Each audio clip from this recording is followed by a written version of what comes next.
मुकाबले में फतवा देने वाले, या रसूल अल्लाह कहने पर कुफर का फतवा देने वाले और बड़ी बड़ी बातें करने वाले खामोश क्यों हो गए? या अय्युहल्लज़ीना आमनू ला तत्तखिज़ुल यहूद वन नसारा औलिया। रब फरमाता है यहूदियों और ईसाइयों को दोस्त ना बनाओ, ये तुम्हारे दोस्त हो सकते, ये तुम्हारे सज्जन हो सकते। जब अर्श का मालिक कह रहा है सज्जन नहीं हो सकते, तो तू दोस्ती की बात कैसे बढ़ा रहा है? या रसूल अल्लाह हमारे सज्जन कौन हो सकते हैं? फरमाया तुम्हारा दोस्त वो हो सकता है जो मोहम्मद अरबी का गुलामी करने वाला हो, जो रसूलुल्लाह की नौकरी करना हो दोस्त होगा। दूसरा दोस्त हो सकता, कोई एक्टर मजहब नहीं सिखाएगा, कोई गवैया मजहब नहीं सिखाएगा।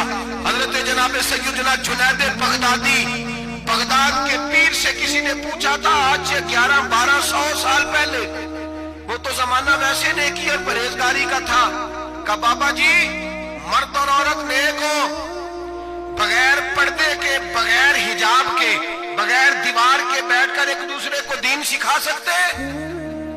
हजरत साहब बताइए, मर्द और औरत नेक हो तो बगैर पर्दे और हिजाब के एक दूसरे को दीन सिखा सकते हैं?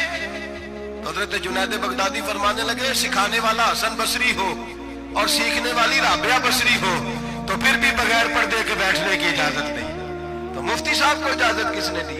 मौलाना साहब को इजाजत किसने दी? बड़ा वो नहीं होता जो टीवी पे ज्यादा आता है, बड़ा वो होता है जो रसूलुल्लाह के दीन पे अमल ज्यादा करता है। हजरत अब्दुल्ला इब्न मसूद रदी अल्लाह ताला अन्हु फरमाते ज्यादा बातें करने वाला आलिम नहीं होता।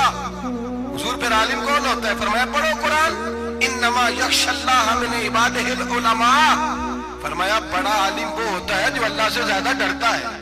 इसलिए कि रब फरमाता है मेरे बंदों में से जो आलिम वो है जो अल्लाह से ज्यादा डरते हैं, खौफ रखते हैं। तो मेरे भाई रमजान मुबारक में बचना है, परहेज का वक्त है, तो कोई शख्स भी कोई शो ना देखे, मेरी मिन्नत है आप अल्लाह, कोई शो ना देखे। औरत का दुपट्टा है तो हमें तो तमाशे पे लगा दिया गया, अजीब किस्म के एक्टर आ गए और मजहब सिखा रहे हैं। मेरी अपील है आपसे कि सहरी इफ्तारी के वक्त टेलीविजन बंद रखें, क्या चीज खोल के रखें, या कुरान खोल के रखें या रसूलुल्लाह का फरमान खोल के रखें। अल्लाह रसूल की तरफ तवज्जो रखें, वो सीखने सिखाने का वक्त है।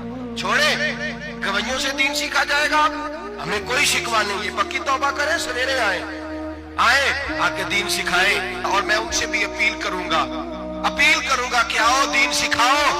हजरत फुज़ैल बिन इयास फरमाते मैं डाकू था, कभी कभी छुप छुपा के जुमा पढ़ा करता था, फिर मैंने तौबा की तो सच्ची तौबा की, फिर मैंने तौबा की तो रब को राजी करने वाली तौबा की, फिर मैंने तौबा की तो छोड़ी हर शय, गरीबों का लूटा हुआ माल वापस किया, जिसके पैसे न दे सका उसके घर में जाके उसकी भैंसों को चारा डाला, उसके ऊंटों की खिदमत की, मैंने कर्जे चुकाए।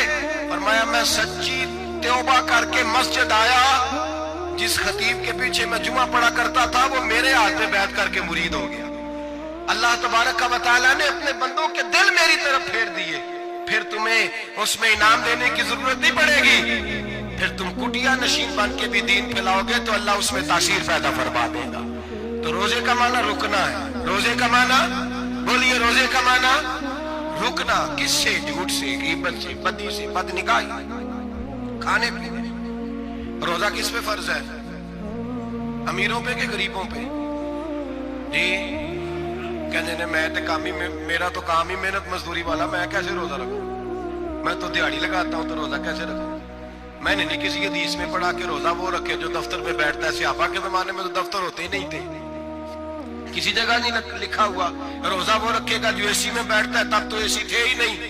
हजरत अबू बकर सिद्दीक रज़ी अल्लाह ताला अन्हु से लेकर जनाब बिलाल तक सारे अपने हाथ से काम करते, सारे अपने हाथ से काम करते, सारे।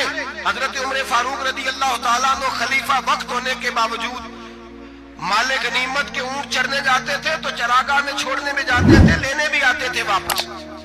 सारे लोग अपने हाथों से मुशक्कत वाले काम करते। हजरत बिलाल मजदूरी करते, सलमान फारसी मजदूरी करते, मिकदाद मजदूरी करते, सहाबा मजदूरियां करते, रोजे रखते।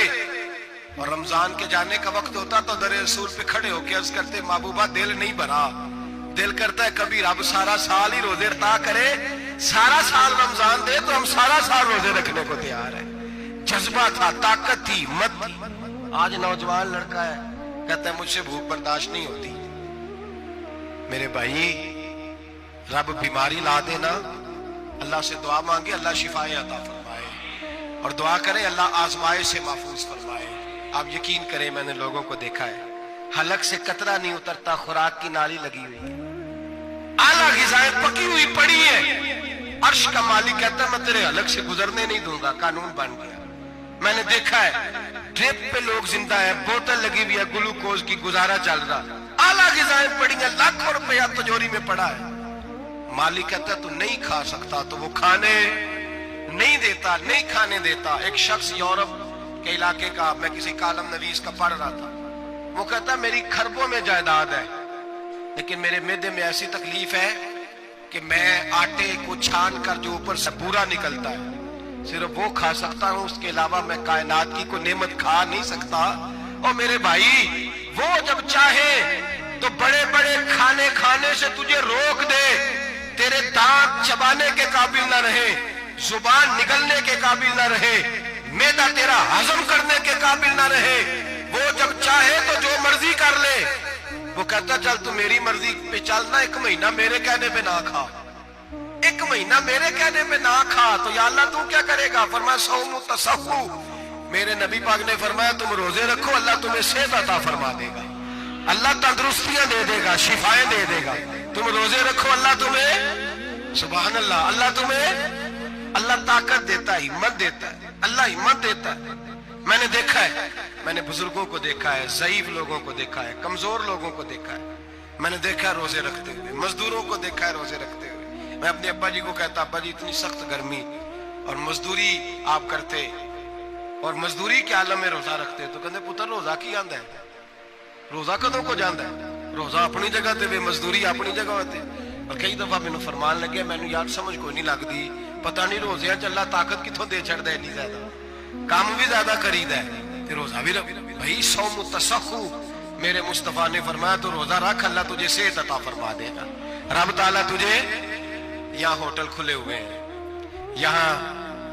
یہاں عجیب حالات ہیں، ہوٹل کھلے ہوئے ہیں، لوگ بہانے ڈھونڈتے پھرتے ہیں، کہتے ہیں کٹ لگ گیا تھا، ذرا تھوڑا سا خون نکل آیا، سنی پلاس لگائی ہے تو روزہ نہیں رکھا، یہ ذرا مجھے تھوڑی دقت ہو گیا تو میں نے روزہ نہیں رکھا، کھانسی لگ گئی ہے تو روزہ نہیں رکھا۔ او خدا کے بندے، روزہ تو نعمت ہے۔ اور سبحان اللہ، میرے نبی پاک نے فرمایا لکل شیء زکات وزکات الجسد الصوم، فرمایا ہر شے کی زکات ہوتی ہے، وجود کی زکات روزہ ہے، روزے رکھو جسم کی زکات نکل جائے گی۔ فاقہ کرنا بھی میرے نبی پاک کی سنت ہے، مسواک کرنا بھی سنت ہے، اور فاقہ کرنا بھی، مسواک والی سنت زیادہ اپناتے ہیں لوگ، فاقہ کرنا بھی نبی پاک کی سنت ہے۔ ایک صاحب مجھے کہنے لگے جناب بیٹھ کے کھانا حضور کی سنت ہے، میں نے کہا کبھی کبھی نہ کھانا بھی نبی پاک کی سنت ہے، نہ کھانا بھی حضور کی سنت ہے۔ اور ہمارے فقہاء نے لکھا ہے جو روٹی زیادہ کھاتا ہے اس میں دو باتیں پیدا ہو جاتی ہیں، کیا کیا؟ ایک بولتا زیادہ ہے، دوسرا سوتا زیادہ ہے، غافل ہو جاتا ہے۔ فقہ اور حکیم اطباء ڈاکٹر کہتے ہیں کہ پیٹ خالی رہے نا جس آدمی کا، اس کا حافظہ مضبوط ہوتا ہے، اس کے ذہن کی گرہ کھلتی ہے۔ زیادہ کھانے سے تو خماری چڑھتی ہے، دماغ ڈھونڈتے پھرنا روٹی کدھر سے آج اچھی ہے، گھر میں نہیں پکی تو ہوٹل چلے جانا، کھانے کے سوا اور کام ہی کوئی نہیں۔ وہ صاحب میرے نبی پاک علیہ السلام نے فرمایا کافر 7 آنتوں سے کھاتا ہے، 7 آنتوں سے، اور فرمایا میرا مومن 1 آنت سے کھاتا ہے، اس کے وجود میں کھانے والی 1 آنت ہے، کافر 7 آنتوں سے کھاتا ہے۔